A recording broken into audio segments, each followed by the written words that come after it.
Hi guys, നമസ്കാരം. എൻ്റെ video കാണുന്ന കുറച്ച് ആളുകളെങ്കിലും കുട്ടനാട് പോയിട്ടുണ്ടായിരിക്കും. ആലപ്പുഴ കുട്ടനാട്.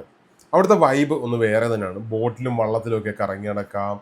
ഫുഡ് അടിപൊളി ഫുഡാണ്. പിന്നെ അവിടുത്തെ പ്രകൃതി രമണീയമായിട്ടുള്ള കാഴ്ചകളൊക്കെ കണ്ടു നടക്കുക എന്നൊക്കെ പറഞ്ഞാൽ സെറ്റപ്പാണ്. പക്ഷേ കുട്ടനാടിന് വേറൊരു ഫേസ് കൂടിയുണ്ട്. മഴ പെയ്ത് കഴിഞ്ഞാൽ അവിടുത്തെ ആളുകൾ അനുഭവിക്കുന്ന ദുരന്തം എന്ന് പറയുന്നത് ഭയങ്കരമാണ്. ഞാൻ അവിടെ പോയിട്ടൊരു വീഡിയോ കണ്ടു. എന്താണെന്ന് വെച്ച് കഴിഞ്ഞാൽ ഇന്നലെ വരെ അവർക്ക് ആ വീട്ടിൽ താമസിക്കാമായിരുന്നു. നിങ്ങൾ ഈ വീഡിയോ ഒന്ന് കണ്ടു നോക്കും. ഇന്നലെ വരെ അവർക്ക് ആ വീട്ടിൽ താമസിക്കാമായിരുന്നു. പക്ഷെ ഇപ്പോൾ പറ്റുന്നില്ല. എന്തുകൊണ്ട്? അവിടുത്തെ പാടശേഖരത്തിൻ്റെ ബണ്ട് പൊട്ടി ആറ്റിലെ വെള്ളം മുഴുവൻ പാടശേഖരത്ത് കയറി അവിടുന്ന് ഇവരുടെ വീട്ടിൽ കയറിയിരിക്കുകയാണ്. വീട്ടിൽ താമസിക്കാൻ പറ്റുന്നില്ല. വീട്ടിലെ ഉപകരണങ്ങളും കട്ടില്, ഫ്രിഡ്ജ്, TV എല്ലാം നശിച്ചിരിക്കുകയാണ്. ഈ വെള്ളം കയറി. ഇത് ഇന്നൊന്നുമല്ല, വർഷങ്ങളായിട്ട് ഇത് തന്നെയാണ്. എന്തുകൊണ്ടാണ് ഇങ്ങനെ സംഭവിക്കുന്നത്? പാടശേഖരത്തിന് ചുറ്റും കെട്ടിയിരിക്കുന്ന ബണ്ട് അത് ശക്തമല്ലാത്തത് കൊണ്ടാണ് തകർന്ന് ഇവരെ വീട്ടിലോട്ട് വെള്ളം കയറുന്നു. ഇത് നമ്മളെപ്പോലുള്ള മനുഷ്യരൊക്കെ തന്നെയല്ലേ. അവരുടെ സ്വന്തം വീട്ടിൽ അവർക്ക് താമസിക്കാൻ പറ്റുന്നില്ല. അറ്റ്ലീസ്റ്റ് അവർക്ക് ഒന്ന് ടോയ്ലറ്റിൽ പോകാൻ പറ്റുന്നില്ല. എല്ലാം മുങ്ങിപ്പോയിരിക്കുകയാണ്. അവർക്ക് അവിടെ വീട്ടിൽ നിൽക്കാൻ പറ്റുന്നില്ല. മഴ പെയ്യാൻ തുടങ്ങിയിട്ട് എത്ര നാളായി? ഒരാഴ്ചയാകുന്നുള്ളൂ.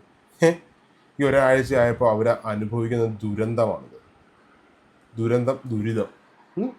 ഇനി അങ്ങോട്ട് കിടക്കുന്ന ഈ മഴയ്ക്ക് ഇവരെന്തോ ചെയ്യും? അപ്പം ഈ പാടശേഖരത്തിന് ചുറ്റും കിട്ടുന്ന ഈ ബണ്ട് അത് ശക്തമായിരിക്കണം. അല്ലായെങ്കിൽ തകർന്നു പോയി ഇതേപോലുള്ള പല കാര്യങ്ങൾ സംഭവിക്കും. ഇവർക്കിനി എന്താ, ഈ വെള്ളം ഇറങ്ങിക്കഴിഞ്ഞാൽ തന്നെ ആ വീടൊന്ന് ക്ലീൻ ചെയ്തെടുക്കണം. ഞങ്ങൾക്ക് അവിടെ വീണ്ടും താമസിക്കണം.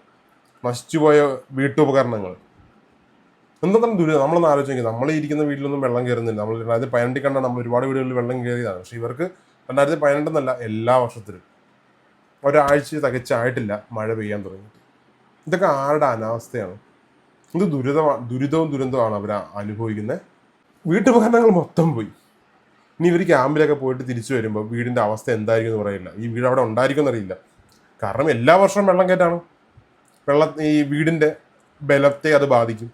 ഇത് അടച്ചു കെട്ടി എപ്പോൾ താഴെ വീടെന്ന് പറയാൻ പറ്റില്ല. അപ്പം അധികൃതരൊക്കെ കുട്ടനാട്ടിലോട്ടൊക്കെ കറങ്ങാൻ മാത്രം വന്നാൽ പോരാ. വേനൽക്കാലത്ത് ഇതേപോലത്തെ എന്തെങ്കിലുമൊക്കെ പ്രശ്നം ഉണ്ടാകുമ്പോൾ അവർക്ക് ശാശ്വതമായിട്ടുള്ളൊരു പരിഹാരം ഉണ്ടാക്കി കൊടുക്കണം. വേണ്ടേ? അവരും മനുഷ്യരാണ്, നമ്മളെപ്പോലെ അവരും ജീവിക്കട്ടെ. ഭയങ്കര നമ്മളെ പോയി കണ്ടു കഴിഞ്ഞാൽ നമുക്ക് സഹിക്കത്തില്ല. കഷ്ടപ്പെട്ടുണ്ടാക്കിയ വീടൊക്കെ ഫുള്ള് മുങ്ങിക്കിടക്കുക, വീട്ടുപകരണങ്ങൾ മുങ്ങിപ്പോവുക.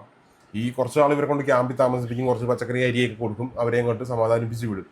ഇതിന് ശാശ്വതമായിട്ടുള്ളൊരു പരിഹാരമാണ് വേണ്ടത്. പാടശേഖരത്തിന് വേണ്ടിയുള്ള ബണ്ട് ബലപ്പെടുത്തുകയോ എന്താണെന്ന് വെച്ചാൽ അത് ശാശ്വതമായിരിക്കണം. ശാശ്വതമായിട്ടുള്ള പരിഹാരം ഇവർക്ക് കിട്ടട്ടെ എന്ന് ആഗ്രഹിക്കാം. ഈ ഒരു വീഡിയോ ആരെങ്കിലും കണ്ട എന്തെങ്കിലുമൊക്കെ ആണെങ്കിൽ ആട്ടെ.